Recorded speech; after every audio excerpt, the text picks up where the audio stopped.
The Minions movies are made for kids, but plenty of adults also love following the adventures of the little yellow creatures. Did you know that because of this, there are several jokes and references in these movies that only adults understand? In Minions: The Rise of Gru, we see Master Chow teaching some minions the art of Kung Fu. After that, they dress up in yellow jumpsuits, and this is not a random decision, but a reference to the outfit Bruce Lee wears in the movie The Game of Death. Something only older viewers notice because Bruce Lee was a massive phenomenon back in the day. In fact, the Minions Kung Fu training itself is a reference to old Kung Fu movies, which were very popular decades ago and which most kids today don't know. This is just one of the 15 things only adults noticed in Minions. You already know, right? Another Cinewave is starting! We see another very interesting detail in Minions: The Rise of Gru, when Gru receives an invitation to join a team of supervillains called the Vicious Six. To get to the hideout where the interview is going to happen, he needs to play a music record backward. Let's be honest, a lot of kids today have never even touched a record, so it makes sense that very few of them would know why Gru needs to spin a record backward. However, anyone old enough knows that Illumination was making a reference to the conspiracy theories many people used to spread in the past, from the 1970s all the way to the mid-2000s. According to those theories, some musical artists and bands would hide evil messages in their records, and those messages could only be heard if the records were played backward. These rumors were created to destroy those artists' reputations, but they became so popular that a lot of people believed them at the time. When he gets back home, young Gru finds his mother doing yoga with a guy much younger than her. When Gru asks who that guy is, his mother says the young man is her new guru, but the minions immediately start making disgusted faces. That's because they know this guru is probably Gru's mom's boyfriend, and if he isn't, she definitely hired him to do yoga with her because she thought he was handsome. It's hilarious that the minions noticed this before Gru himself, but it makes sense when we remember that they are extremely old and have been alive since before humanity even existed. So the minions understand these little details that only adults usually notice. It's time to go back to the first Minions movie because one of the characters who appears here is basically a walking reference that almost no kid noticed. We're talking about Frankie Fishlips, one of the villains who shows up during Scarlet Overkill's presentation and at other moments in the movie. Frankie has the same appearance as the title character from Creature from the Black Lagoon, a classic horror movie released in 1954. Even most adults don't understand this obscure reference. Only those with a deep knowledge of classic horror movies would notice an Easter egg like this. The funny thing is that the movie is so old that almost everyone who recognized the monster in Minions probably hasn't even watched that classic and only knows it because they've heard about it. That said, if there is a kid out there who understood this reference, they deserve congratulations. The villain Jean-Claude is named that way because it makes a joke with the name Jean-Claude Van Damme, an action movie actor who was very popular during the 80s and 90s. Since the villain has a lobster claw, a name like that fits him perfectly. You know the best part? This character is voiced by Jean-Claude Van Damme himself, proving that the similarity between the names is far from a huge coincidence, but actually a completely intentional joke by Illumination. This joke gets even better when we remember that only older viewers understood the reference. Why did they put so much effort into this? But what about you? Do you also love seeing this kind of detail in the Minions movies? If so, comment #Minions down below.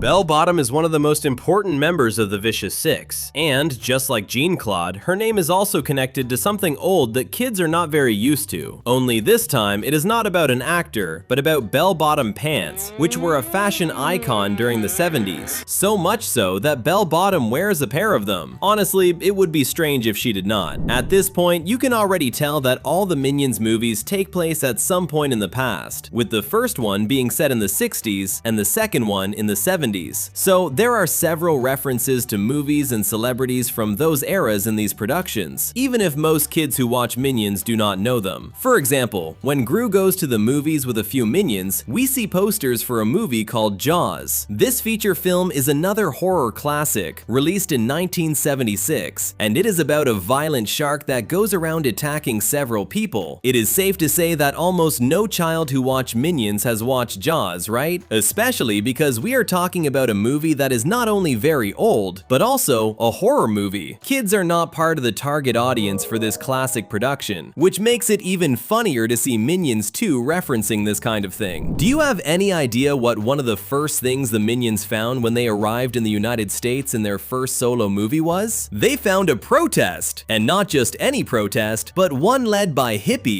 One of the Minions even ended up joining the protest. This may have been a cute little scene for the kids, but it is also a very direct portrait of the United States in the 60s, when the hippie movement was exploding and many protests were happening. In case you do not know, hippies value a more natural life and peace, and their protests also preach those ideals, since the United States was at war with Vietnam at that time. Even without exploring these more serious subjects, the Minion saga still finds a way to show the problems of the eras each movie takes place in, and that is fantastic. Besides references to movies, actors, and conflicts from the past, there are also details that only adults notice precisely because they are heavier jokes, the kind that make us wonder how they can even be in a children's movie. We see this in Despicable Me 2 during Gru and Lucy Wilde's wedding. Everything seems fine, but if we pay attention, we notice that one minion looks at a pretty woman in front of him and then looks at another minion as if asking whether he is seeing that too. After that, he makes a very funny face like someone who loved what he saw. It is obvious that this minion found that woman very attractive. By the way, the woman he is looking at is Shannon, the same woman Gru went on a date with before he started dating Lucy. Maybe Shannon will have better luck with one of Gru's henchmen, that is, if she likes yellow men. Another very suspicious Minions moment happens at the end of their first solo movie, when a crowd full of minions celebrates as Kevin is knighted by Queen Elizabeth II. If all of them had just celebrated normally, everything would have been fine, but two of them simply grabbed each other and started kissing. Sure, they were very emotional after managing to defeat Scarlet Overkill, but this is a pretty exaggerated way to celebrate, to say the least. Then again, we can all agree that the minions are pretty exaggerated. There's a new video here every day, so subscribe and hit the bell to stay up to date. Something similar happens in Despicable Me 2, in the scene where the minions are having fun on a beach. It is hard to notice, but while other minions are playing around or sunbathing, there is one acting in a very different way. He is moving his finger in a seductive way while looking at another minion in a strange way. Adults who watch this movie and notice this will also realize that this look is the look of someone who is hitting on somebody. It is getting harder and harder to explain the minions' behavior. Who knows what goes on inside their heads? The villain from Despicable Me 3 is Balthazar Bratt, a former child star who played a young villain on his show until he lost all his popularity after hitting puberty. This is another case of something that is funny for kids who watch this franchise, but that adults understand much better. After all, in the movie industry, it is very normal for child stars to become extremely famous, only to lose that fame when they grow up, since the main reason people liked them was the fact that they were children. Older viewers have seen several cases like this happen. Macaulay Culkin from Home Alone and Mara Wilson from Matilda are good examples. The only thing that usually does not happen is the former child star becoming a supervillain. Thankfully, right? Despicable Me 4 introduced an amazing new thing called the Mega Minions, which are minions with superpowers, making a reference to superhero stories. And the proof of that is in the scene where Tim, the Mega Minion with the power of super elasticity, stretches his arms to stop a moving train before it crashes. Any child understands that this is something very superhero-like, but most of them did not notice that it is a tribute to Spider-Man 2, where the title hero also stops a train, except he uses his webs instead of elasticity. Since it is a movie from 2004, most kids have never actually watched it, and at most, have only seen the newer movies where Spider-Man is played by Tom Holland. Now that we have talked about superheroes, it is time to go back to talking about supervillains, right? After all, the minions have been villains' henchmen for most of their lives. So much so that in their first movie, Stuart, Kevin, and Bob went to VillainCon, an event where super criminals from all over the country gather. But one detail that only older viewers could truly understand is that VillainCon is not so much a pop culture event like the ones that are so popular today, but rather a business convention. It is as if the villains were people looking for jobs, marketing their projects, and attending talks by successful business people, something that is part of many adults' lives. And the movie does not even try to hide this, since the minions go there precisely to get a job as Scarlet Overkill's henchman. At the beginning of the franchise, back in the first Despicable Me, we can also find a satire like this, which this time is the Bank of Evil. It is literally a bank like the many that exist in real life, with the difference being that it is made exclusively for supervillains. Because of that, the Bank of Evil allows criminals to receive money for their evil projects, as long as the bank can receive part of the profit. This is a pretty crazy way to make fun of real-life banks, especially because Gru goes through a lot of trouble trying to get a loan, and that pain is something only an adult has the displeasure of feeling.